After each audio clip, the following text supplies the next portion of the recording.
araw mga ka-garden. Hapon ng Friday ngayon. Tayo maglilinis dito para magpagtaniman po tayo ng gulay. Para meron po tayong ulam sa kapagkainan.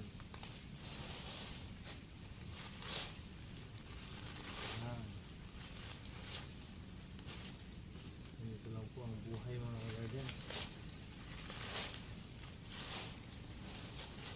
Ang kasabihan na magtanim para may uulamin. Meron ding blessing.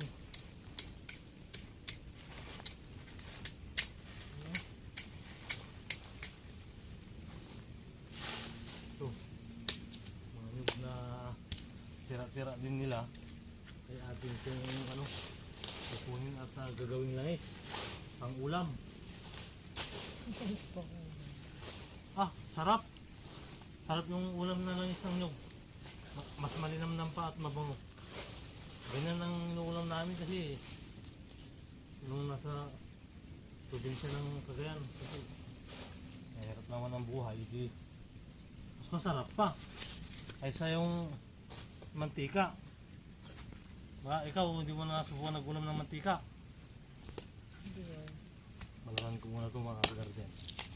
At gagawin ko yung ang ulam. Sayang naman na itatapon. Yung ano niyan, ipunin mo kasi pang siga. Pag malamok. Ay, tuyo yan, sayang. Dalhin mo.